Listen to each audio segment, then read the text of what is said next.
अस्सलाम वालेकुम नाज़रीन, मेहरान टीवी में भली कार मां हां मुबशिर सोलंकी। सबका पहिरीं हिकु नज़र हेडलाइन ते। सिंध में पब्लिक ट्रांसपोर्ट जा भाड़ा न वधंदा, वॾे वज़ीर पारां ऐलान। सैयद मुराद चयो आहे त ट्रांसपोर्टरनि भाड़ा न वधाइण जी ख़ातिरी कराई आहे। जंग शुरू थियण खां अॻु वारा भाड़ा बरक़रार रहंदा। ट्रांसपोर्टरनि खे नुक़सान सिंध हुकूमत पाण भरे ॾींदी। सब्सिडी बाबति इजलास खां पोइ ट्रांसपोर्टरनि सां गॾु प्रेस कॉन्फ्रेंस कंदे वॾे वज़ीर वधीक चयो आहे त हर रजिस्टर्ड बस के 2 लाख ऐं नंढियुनि गाॾियुनि खे 70,000 रुपया मावा ॾिना वेंदा। सिर्फ़ रूट परमिट रखंदड़ रजिस्टर्ड गाॾियुनि खे सब्सिडी ॾिनी वेंदी। ट्रांसपोर्टरनि न पर आवाम खे फ़ाइदो ॾेई रहिया आहिनि। पेट्रोल जगन में वाद ख़िलाफ़ सॼी सिंध में एहतजाजी मुज़ाहिरा। सिजावल ज़िले में शटरबंद हड़ताल। SUP, QAT, STP ऐं रहबर कमेटी समेत सियासी समाजी धुरियूं, बोरियत ऐं वापारी सरापा एहतजाज बणियल। सिजावल, मीरपुर बटोरो, दड़ो, जाती ऐं चूहड़ जमाली में वापारी बिरादरी जे सर ते शटरबंद हड़ताल, एहतजाजी रैलियूं। दादू, जामशोरो, खैरपुर, लाड़काणो, मलीर, खारूशाह ऐं कशमोर में मुज़ाहिरा।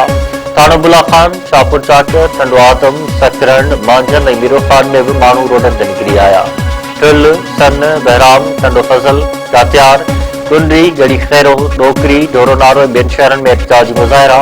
पेट्रोल अघनि में वाद मुकमल तौर ते रद्द, इज़ाफ़ो वापसि वठण जो मुतालबो। अमरीकी सदर पारां तेहरान मथां बमबारी में केतिराई ईरानी फ़ौजी सरबराह मारकण जी दावा।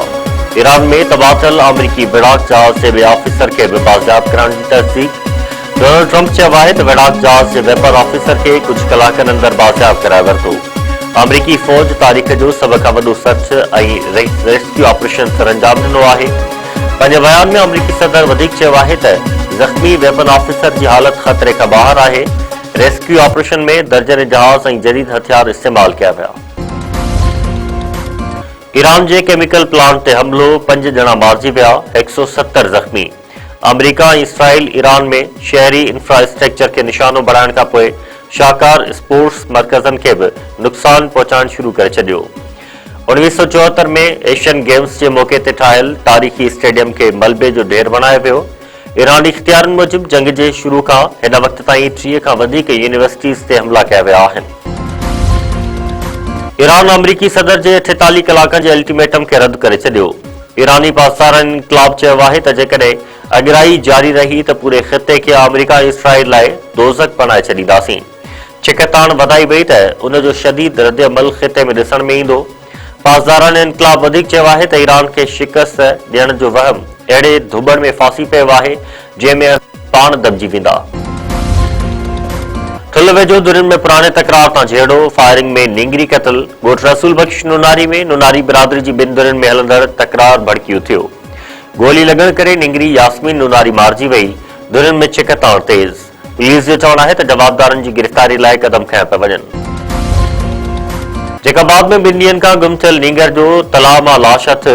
शहर जे शीदी पाड़े वासी मुज़ब लबड़ो पुरस्कार नमूने लापता थियो हो। ॻोल्हा बाद गढ़ी सबाए वारे पाणी जे तलाउ मां नींगर जो लाश मिलियो। नींगर जे ॻोल्हा में मदद लाइ SSP पारां 5 लाख रुपया इनाम जो ऐलान बि कयो वियो हो। ॿारड़े जो लाश इस्पताल मां ज़रूरी कार्रवाई बैदि वारसनि हवाले कयो वियो। घर में कोराम बदबा।